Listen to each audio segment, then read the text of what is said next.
I hate to tell him, George, that's going to be a loss of investment. We got an opponent that his dad is so concerned he's throwing $500,000 into a super PAC. I hate to tell the dad he probably should invest it somewhere else because his son's going down.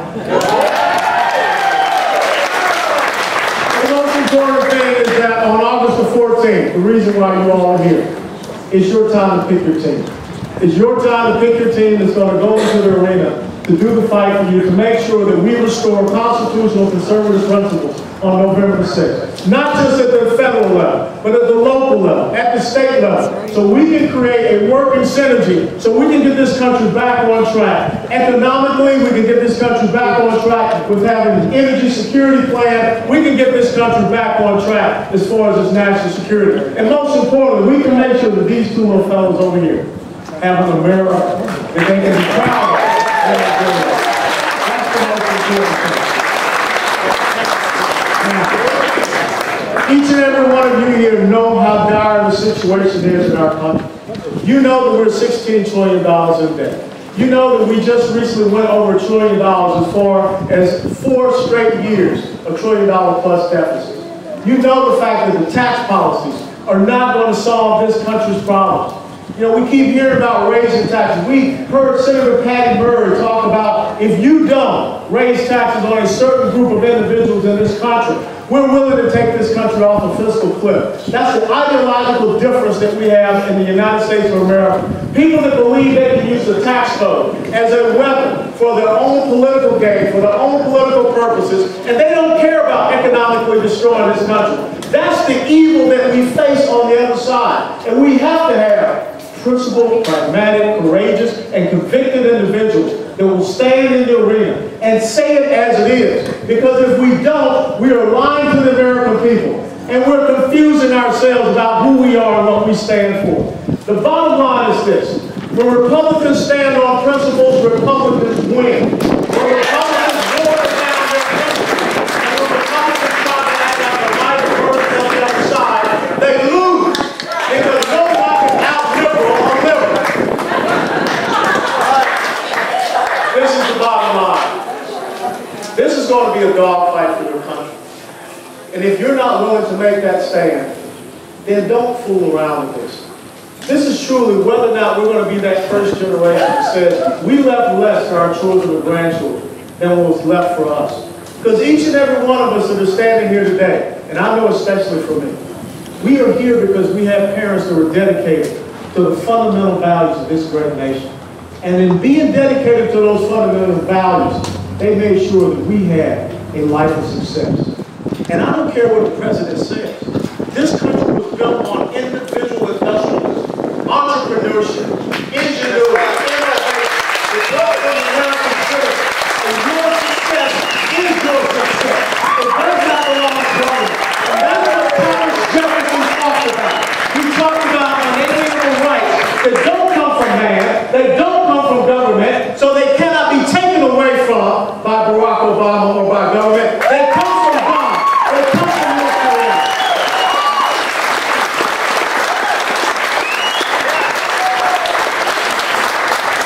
So you don't need to worry about looking over your shoulder and worrying how much more the federal government is going to take away from you to just waste.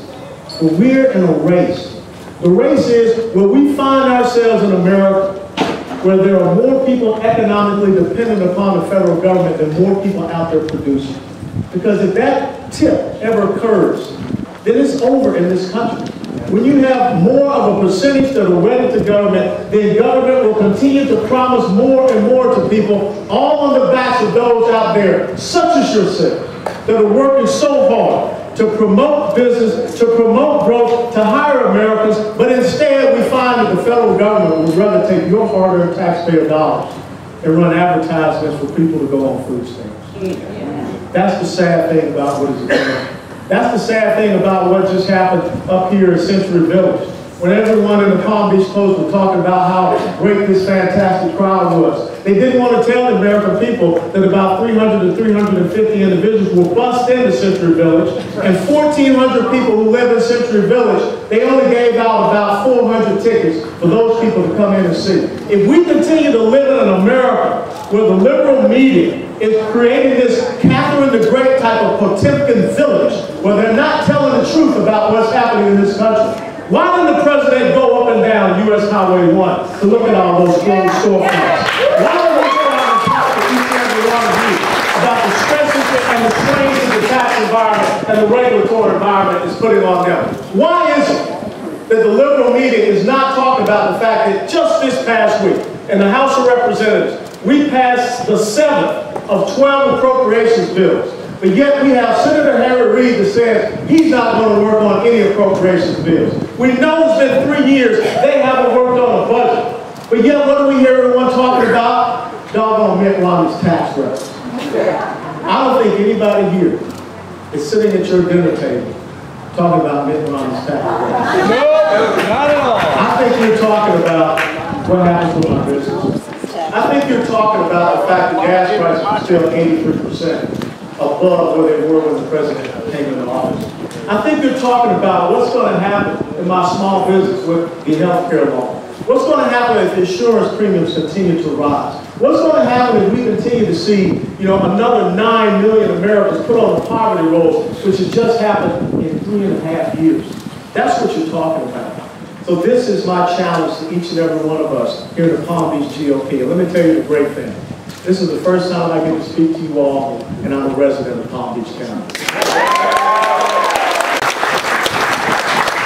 Don't allow the other side to make you chase a shiny little toy. Don't go running down the rabbit hole after the rabbit they throw out there. Continue to talk about the things that they don't want to talk about. Talk about our economic security. Talk about our energy security. Talk about our national security. Talk about the fact that the United States of America in the past 3.5 years has a reduced global influence. We have a military that right now is about to be totally gutted at a time when the world is a more volatile place. When our best and strongest ally in the Middle East, Israel, has to be concerned about the fact that they are completely surrounded. And for the first time in 35 to 40 years, that there are terrorist attacks now coming out of the Sinai Desert. Because no one wanted to listen when some of us were talking about this thing called the Muslim Brotherhood.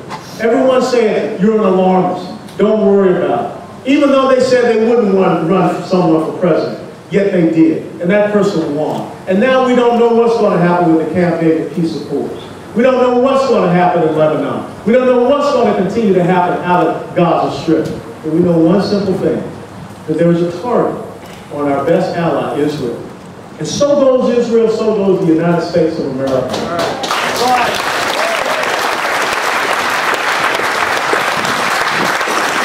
So I don't expect to see President Obama going through all the synagogues down in South Florida like he did in 2008. Because he has not been a friend to Prime Minister Benjamin Netanyahu.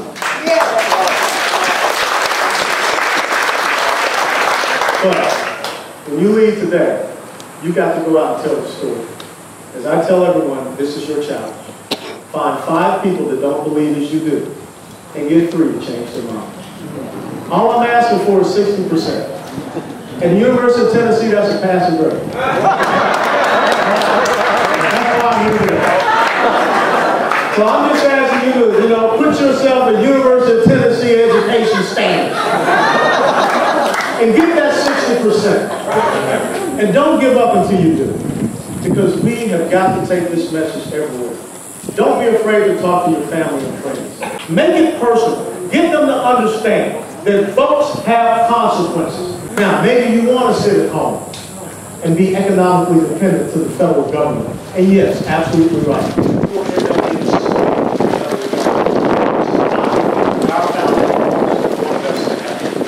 So as you leave here today, I want to remind you of the simple words 56 men signed their lives to. They said that they would pledge their lives. They said that they would pledge their fortunes. They said that they would pledge their sacred promise to these great United States of America. challenge is, will it be around for 236 more? And I say right now, here in Palm Beach County, GOP will be committed to ensuring the greatness and exceptionalism of the most unique experiment in human freedom and democracy forever stand. God bless you all. God bless you for being here. Thank you for